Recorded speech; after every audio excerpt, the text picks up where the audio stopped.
is a special emergency live stream with friend of Employ America and legal guru, MVP of Fed Twitter and generally Fed policy, Peter Conti-Brown. And we're really grateful to him for joining us and to my colleague Kim for setting this up. And just a word about Peter. Peter is, you all know him, he's a professor at Wharton and an author of a great book about the Federal Reserve, and there's going to be another one or two coming soon. And Peter is about the most gentle and generous soul we have in this world. And he has always been incredibly thoughtful and kind, and also willing to tell me I'm full of it when I'm making arguments that are truly disingenuous or bad. So we appreciate him for coming on, but we also appreciate him more generally. And so a few notes. One, we are not going to speculate about Secretary Mnuchin's motivations here, to go into the politics. We'll leave that to others. And we're going to assume a pretty high baseline of knowledge. We're going to assume at least that the reader is familiar with the suite of 13.3 facilities that came after the CARES Act, and that people are aware of the letter that Secretary Mnuchin sent to Chair Powell yesterday. And if not, go read one of the great stories that have been written in the last 24 hours while we fire this up. But without further ado, let me turn it over to Peter about initial reactions. What is interesting here legally, and what are people in the broader conversation maybe getting potentially wrong, or what's potentially missing from that conversation that you want to tell our listeners? Great. Well, thanks. First of all, it is such a joy to be with you, Sam. I tweeted out the other day, my favorite Sam since Samwise Gamgee, with the possible exception of my own brother, Samuel Brown. So it's just such a delight. And the dialogue on Fed Twitter is just every time I read the hot takes about how awful Twitter is, I remember, well, our little corner of it's pretty outstanding. Yeah. So some general reactions are, I think that there's a lot of, as is always the case with central banking, law, politics, finance, history, they're all in this collision course with each other. And the policy outcomes that we're seeing today, although they are reliant on legal justifications, the law here is actually doesn't really support what Secretary Mnuchin has done in a concrete way. Not that he's doing anything illegal. Again, I appreciate the framing that you gave, but it's very important to understand exactly what three statutes have done to the Fed's emergency authority. The first is the Federal Reserve Act. The second is the Dodd-Frank Act of 2010, which amended the Federal Reserve Act. And the third is the CARES Act of 2020. Pre-Dodd-Frank, the Federal Reserve's 13.3 authority was granting extraordinary discretion to the central bank, discretion not used since the Great Depression until the spring of 2008, and then, of course, used in a pretty profound way in reaction to the 2008 crisis. Then in Dodd-Frank, they changed it, and they changed it in a lot of important ways, mostly to add procedural aspects, but also to make so that you can't have one-off bailouts like for AIG, for example. It's got to be through facilities. So that's a word we in the Fed world are talking about a lot, these facilities. Well, that came from Dodd-Frank. Now, the Fed set up facilities before Dodd-Frank, but the law now requires it to be so. It's got to be with broad-based eligibility that the Fed says at least is 5 individuals. So that's all clear. These have to be treasury partnerships, or it just facilities? Just facilities. It says the only thing, and this is the next point, in Dodd-Frank, the only treasury participation, this is important, it's a deviation from what came before, was the treasury has to give prior approval. Let me go ahead and read that exactly as is written so that people don't think that we're shading anything here. Yep. This is in 13.3b4. The board may not establish any program or facility under this paragraph without the prior approval of the Secretary of the Treasury. So that prior approval is really important. And what that prior approval came in 2020, right? And it came before the CARES Act. All of the facilities and programs that the Fed has created by law have to have that prior approval, and it has received them. The CARES Act did something different. And it created a mix of finance and politics that some of us, myself included, are uncomfortable with, which is it created this $454 billion fund for the Treasury to invest in the programs and facilities designed by the Fed. There are two different provisions in the CARES Act, at least two, that say, nothing in this act is amending 13.3. So various protections that we have for taxpayer funds that were created in the Dodd-Frank Act, and explicitly for the Main Street program, whether or not Treasury participates in a Main Street program, the Federal Reserve's authority remains intact, right? And so that CARES is clear that Congress did not require these Treasury funds for the Fed to open programs and facilities that it already had the statutory authority to do. The Fed did. The Fed wanted this money as a kind of equity investment in these facilities, because then it puts the first loss on the taxpayers through the Treasury, as opposed to on the taxpayers through the very bizarre set of accounting procedures that arises through the Fed's balance sheet and ultimately back again to the Treasury. Can I pause you for one sec? Yep. And this was just a context piece. If you go back and read the Fed transcripts from the early 2009, 2010, there was a ton of discussion about what if we the Fed take losses, and what will it mean for our credibility, and we'll be in such trouble with Congress, they might open and back up the Federal Reserve Act, et cetera. But anyway. Really important context, because I want to be clear here, because I have a dog in this fight. It's a controversy among Fed lawyers and Fed scholars about whether having this kind of first loss equity is essential. And I am taking a view that some people have disagreed with me. They're wrong, I'm right. That is not required. I don't think anyone would say that the Federal Reserve Act, even after CARES, requires Treasury financial participation.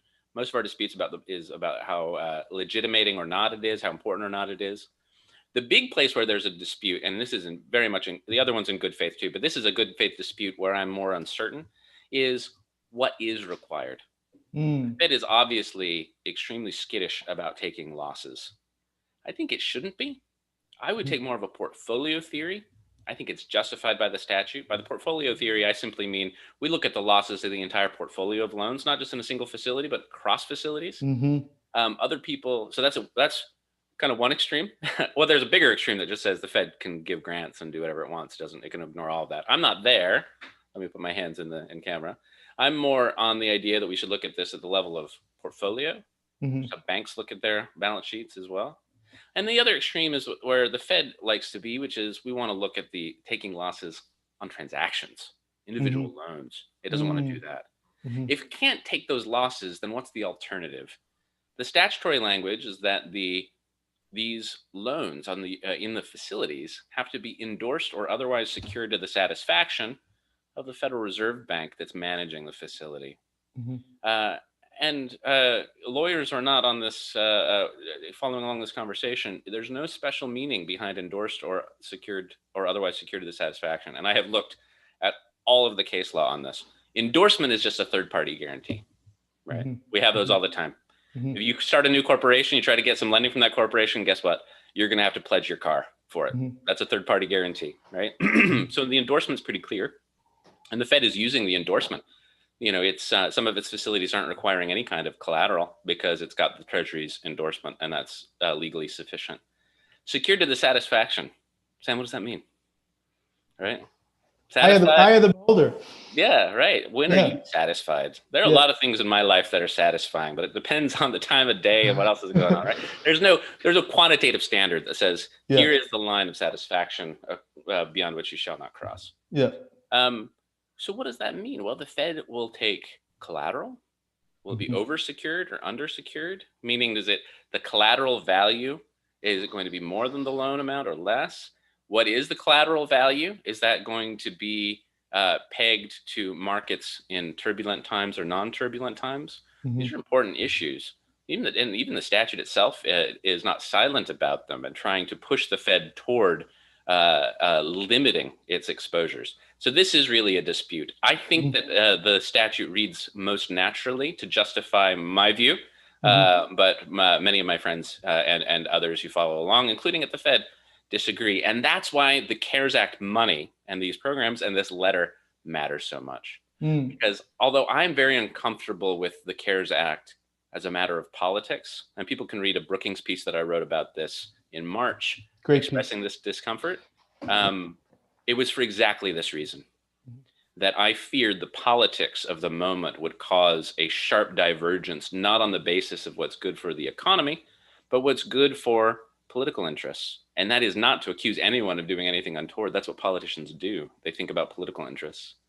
And so I don't like the CARES Act structure. I hope it's not repeated. I think the Fed should use emergency lending without fiscal participation, and that we should see much more robust deployment of fiscal policy through non-Fed channels.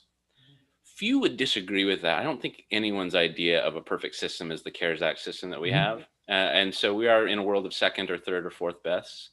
And so given that we are in that world, the letter pulling this and explaining that it's legally required, it is not legally required. I've seen no evidence, not from the termination clause in the CARES Act, certainly not in 13.3. Prior approval was given. There's no mechanism to withdraw, and say, like take backsies or something, from the Treasury. There's nothing in that. So I'm not sure. What you're saying is prior approval. Once you have that, that's sort of like it's on, and Treasury. It's not an ongoing approval. It's not that Treasury can, all of a sudden. Because it doesn't say approval, it says prior approval, right? So, prior approval. So once you have the prior approval, the Fed is sort of in the driver's seat, and it can't. The Treasury can't just say, actually, Donald Trump lost the election or whatever. Now we're going to rescind. Is that your argument? And that is my argument. And Mnuchin would say, well, everything in the CARES we had in the CARES a December 31st sunset. I think he references that in the letter. He does. And again, this is where I direct our listeners to section 4029 of the CARES Act. That's the section that deals with this so-called sunset. It's very short, and it's well written as far as statutory provisions go. It is in its entirety, except as provided in subsection B on December 31st, 2020, the authority provided under this subtitle, which is referring to the appropriated money to the Treasury, to make new loans, loan guarantees, or other investments shall terminate. That is directed at the Treasury, not the Fed. And so Mnuchin would be right to say on January 1st, he doesn't have the ability to put up new capital or equity stake into new Fed facilities. Yeah, but right. It's not that the 454 sunsets with December 31st. No, I think the relevant number here is 195 billion. 195, yeah, because that's the amount of money that those are the loan guarantees or other investments that have already been made. Right. So, the difference here, 259 billion or whatever that was. One shouldn't do math when live streaming, but the balance between that's left over.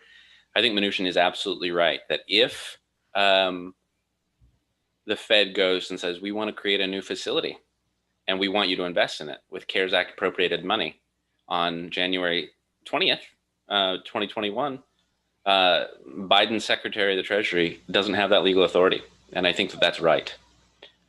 With the 250, with the non-allocated portion of the 454. Yeah. But the 195, which has already been allocated into facilities that are already pre-existent, there are conditions attached even to those, which is in subsection B, which I didn't read, but they're not relevant.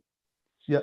No, I want to be modest here. The CARES Act is tangled, and I know that some of the people here on the Republican side have some legal theories. They haven't articulated them. I want to evaluate them before I say, there's no legal basis for this.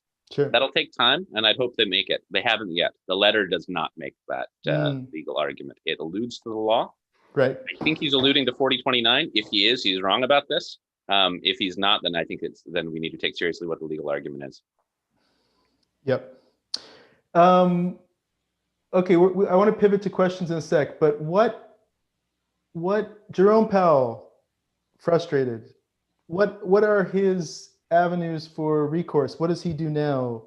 What is open to him in terms of optionality, given that he said yesterday the facilities are very important, remain important? Yeah. Man, can I tell you that I'm glad I'm a financial historian and a lawyer, not a political consultant or advisor? My political instincts here shouldn't be taken seriously, honestly, because I don't even know what they are. But let me tell you what some options are. One option would be to do what he did, which is a pretty moderate thing, which is we disagree. Now, the Fed very rarely gets sharp in its public statements. So the very fact that, within an hour, we had an official statement saying that this is the wrong policy choice, that is not speaking softly. That's the equivalent of the Fed yelling. It could go further. It could say, hey, Peter Conti-Brown said that you're misreading the law, and on we go. And that would set up a fight. It could even set up litigation. This would be, Powell versus Mnuchin. And I don't mean like in a world wrestling kind of way. I mean in a litigation sort of way.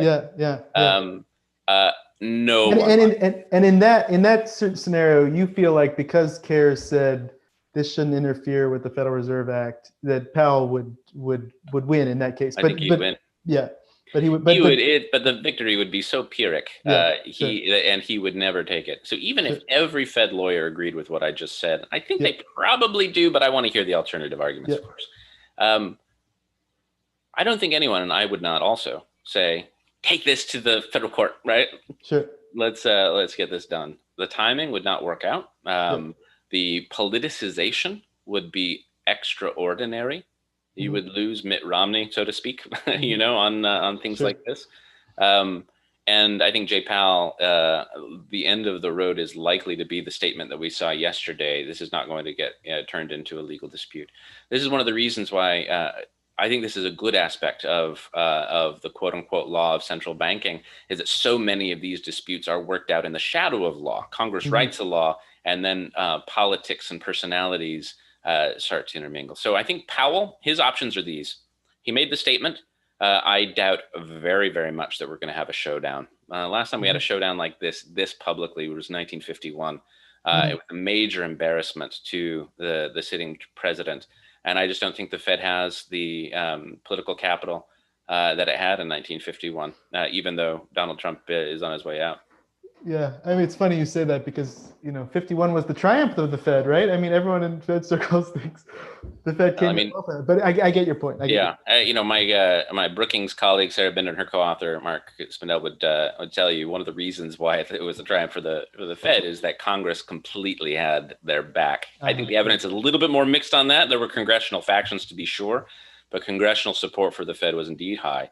Do we have that now? And I think that is not a question that Powell wants to answer. And this would put that question to the test. So what I would say, if I were advising the Fed, I would say, and I would even predict that this is what they will do, is they're going to watch minute by minute with how this gets digested by the markets, by individuals, by the participants in these facilities. They are absolutely within their authority to create new facilities so long as they get approval from the secretary. That's not likely to happen with Mnuchin. And so they're going to be looking at the things outside of 13.3 that they have between November 20th and January 20th. And that's not insignificant. Some of it might be experimental. You all at Employ America have written about Section 14 powers to create facilities. I think that's really important to think about. And indeed, I would prefer that language, Section 14 facilities, as opposed to open market operations, to emphasize that what the Fed is doing is creating mechanisms through which they interact with markets. Another option that I've floated with David Skeel is using the discount window, Section 10B facilities. Neither Section 14 nor Section 10B would require that prior approval from the Secretary of Treasury. And so the Treasury is out. So they could move in different ways. And then they have their usual run of authorities they can use. So this is a major limitation. Funny that the Dodd-Frank only sort of opened up 13, but not 10 or 14. But anyway. Not that funny because nobody was thinking about facilities in Section 14 or Section 10B. That's not entirely true. The swap lines are through Section 14. Yeah, and those were used in 08, yeah. Yeah, and again now in 2020. Yeah. So it really depends on what the Fed wants to accomplish with what kind of political capital to spend. And but it's not going. I think that the legal paths open to them are pretty important. Then that raises the question of what we do on January 21st. Should we talk about that? Please. I think that, we saw a hint from Biden that was yesterday that he had decided on his U.S. Treasury pick. We don't know who that is. We can speculate. And I think that the announcement he said would come on Thanksgiving, around Thanksgiving or after. I'm going to guess that's going to be accelerated. I think it should be. I think that we should have that announcement soon. I think that it is important to be careful about this. And here again, my political instincts are not good, so I shouldn't be trusted on this.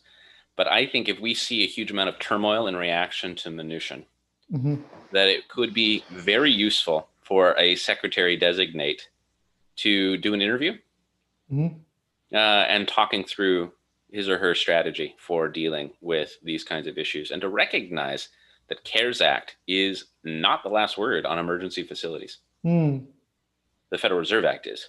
And the CARES Act bends over backwards to preserve that 13.3 authority. My friend Lev Menand has written a very good article where he thinks that the CARES Act, in fact, is changing a lot of the Federal Reserve Act in a kind of sub rosa way. I think it's an argument that people should take seriously. But I think he would agree, I certainly think, that the Federal Reserve Act's authorities are still in place. And so if the Secretary of the Treasury and the Federal Reserve on January 20th want to get creative, there are a lot of options available to them, even without the CARES Act. And indeed, I would think that would be better. I think that the Federal Reserve should not, that this model of Treasury equity is something that we should not consider an institutional precedent. I think that the Fed should think about endorsed or otherwise secured to their satisfaction in different ways that doesn't require the intense politicization of this kind of fiscal monetary combination. Fascinating. So you're saying, and in that world, the Fed still has the 190 whatever is left over, or they've returned that to Treasury? That's the political question. Yeah. I hope that the Powell Fed drags their feet getting that check to the bank, or they are the fiscal agent. I mean, there's something I want to take a deep dive into. It's just not an area of my expertise. I'd like to make it so is the Appropriations Law. Completely fascinated by this. Of course, seen through the lens of central banking, which is the only one I really care about here forever. And appropriations law is incredibly complex. And I think this might limit more than empower Mnuchin.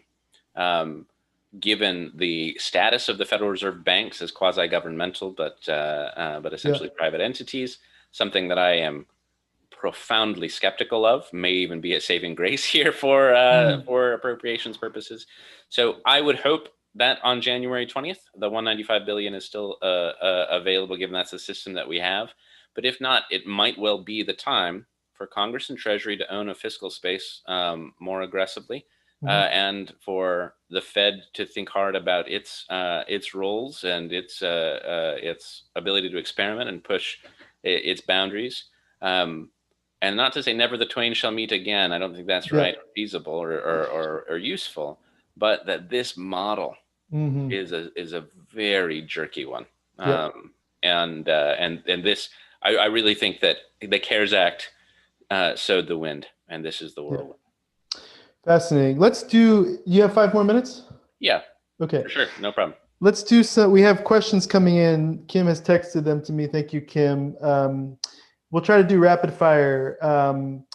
So Ernie, this random person, Ernest Tedeschi, asks, Treasury pledged. That doesn't sound like a real person. Yeah, I don't know. Treasury pledged 195 billion to the 13.3 facilities. The Treasury has only delivered 102.5 billion to the 5 facilities.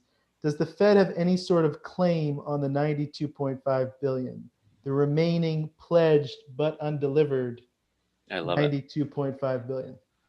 I spent a couple of hours yesterday reading through appropriations law to be able to answer questions exactly like this. And the answer is they probably do have a claim, but I don't know. But that claim is a legal one. Is a legal one, right? So it would require litigation. There's a lot of litigation. There are a lot of times when people have been promised money from the government that wasn't delivered, and then they sued the government. And that's why this whole body of law exists around appropriations. So let me say yes, but no. So yes, I think that they do. I don't know enough yet to be able to evaluate the likelihood of their prevailing, but that likelihood to prevail is in litigation. Patrick, how do you neutralize the fiscal impact from losses in facilities without a treasury contribution? I guess this is your thought about a portfolio way of looking. Okay. Patrick also asked, Randy Quarles said in May that the Fed statutorily cannot take losses. He's BS. I think you must. Again, I would want to see that entire quote. Randy is a very as sophisticated a central banking lawyer as they come. For those who don't know, he's the vice chair for supervision. I would want to see that full quote, but that's not correct. That the statement that the Fed statutorily cannot take losses on an individual loan, I don't think is real. Now, again, there is that's one of the issues where a lot of people disagree with me. So I don't want to falsely present unanimity among experts that doesn't exist. Yep. Andrew, how does the setting up the CARES Fed stuff through an SPV constrain or expand lending authorities? I mean, we've talked a lot about this. Maybe I'll repurpose the question to, if we were doing 10B or 14.2, well, would the Fed do a SPV structure if it didn't have a treasury contribution? It did before. SPV structures, I mean, just let's be really clear. It sounds dodgy because it sounds like Enron and all of that. It just means creating a corporate entity that can isolate assets and have liabilities. So they're just trying to set up something that doesn't go generically into one of the reserve bank's balance sheets. Got it. So Maiden Lane 1 and Maiden Lane 2 did not have treasury contributions, for example. Right, they did not. Right. Okay. So, all right, that's super helpful. Steffi asks, given the rise of skepticism toward the administrative state from the courts, do you think we'll see any legal challenges to the Fed's recent activities? Love that question. There's a great student at Yale who's writing about this, whose student note I read that's coming out on the justiciability. Justiciability is the legal word we use here, but the ability to sue the Fed. The basic answer that in the literature is basically, on monetary policy, there is no litigation that can occur. Courts have taken themselves out of it. Regulatory policy, which is just standard Administrative Procedure Act type stuff, the Fed can be and sometimes is sued, but generally the people who would have a legal claim against the Fed have lots of incentives not to sue them. They're supervised banks. They want good relationships. This middle space, not monetary policy, not regulatory policy, call it lending policy. Hard to pin down. Who would have a claim? The APA excludes loans from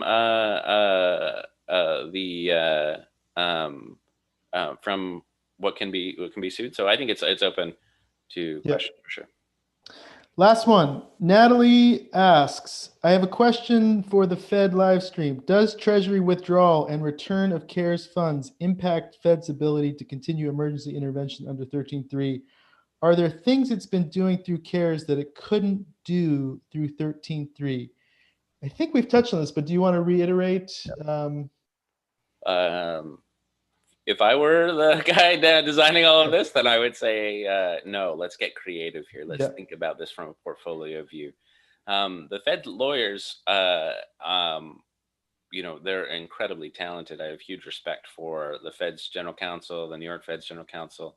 I don't think they agree with me on this. So, but I think that it's time to revisit that question. I'd love to do it in a more transparent way so we could have a debate so people could hear, Peter Conti-Brown, and hopefully I've persuaded Sam Bell onto my side, arguing with Mike Held or Mark Vanderwiede to say, what is the Fed's authority? What can we do here? What are the ways that we can interpret the provisions that would suggest that these regulations are designed to ensure that taxpayers don't face losses?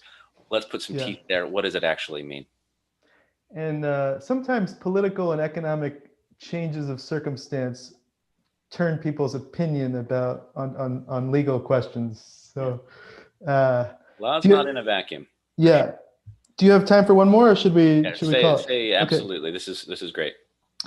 Yakov says, can you expand how the Fed's quasi-private nature complicates the appropriations law? Yeah, I want to. This is the thing. I think that this is really good. If there are law students out there, or even scholars who want to delve into this, I think the appropriations law of the Federal Reserve is a wide open field. I'm aware of no really thorough work that joins these two together. The way it complicates it is that the appropriations process, when money is appropriated to an agency, there are specific legal and constitutional requirements about how that money is used. It's used for the specific purpose. It can't be used for others. Right. That kind of thing. But the agency in question here is not the Fed, it's the Treasury. And the question is, when the Treasury puts this into the SPVs that are housed by the private Federal Reserve banks, is that the same thing that happens when, if Wharton or Employ America got a government grant that they have now cashed, does that money still belong to the government, even though it's in my account or yours? And I think the answer is probably yes. But I will say this too, that there is a lot of litigation in intellectual property on the False Claims Act that is ongoing about the status of the Federal Reserve banks. So let's tee up another appropriations law. What's their status there? And I think it does make it more complicated for the Treasury to pull money back if indeed what we've done is appropriated money to an agency that has now been spent on a third private party. Fascinating. Last one. Patrick asks, do you think the collaboration on emergency measures between Gandalf and the Eagles risks harming the Eagles' independence? God bless you, Patrick. Those who don't know, I had, and too many of you don't know this, and Sam, you liked too few of these tweets. I recently watched all three for the second time in my life, and the first time since they came out, all three extended version of Lord of the Rings. It's a monetary worldview out there to explore. You have too much time on your hands. We need to make you Fed counsel or New York Fed counsel. What my co-authors and publishers want is for me to finish my books. But yeah, you're right. All right, Peter. We really appreciate it. This has been fascinating. We'll tweet out your Brookings thing from March that was really good. Still, I see people sort of not having read that, given the articles they're writing and the things they're tweeting. So, any other final words from you? I think that the nature of emergency lending, it's just the irreducible blend of fiscal and monetary policy that represents, means that the 2010 innovation of having the Secretary of the Treasury give prior approval, I think, is a good change. And I think I would differ. Some people would differ from me on this, who think that the Fed should be able to be much more autonomous on this. I think the political checks are important, but it's also important not to misread or exaggerate what those political checks actually are. Emergency lending through the Federal Reserve remains, by congressional decree, also known as the law of America, the purview of the Federal Reserve. And so this participation, the political checks are vital, shouldn't be exaggerated. We appreciate you. Thank you, Sam. Thank you. All right. See you around. Can't wait to see you in person. Yeah, you too, buddy. Okay. Talk to you later. Bye. Bye.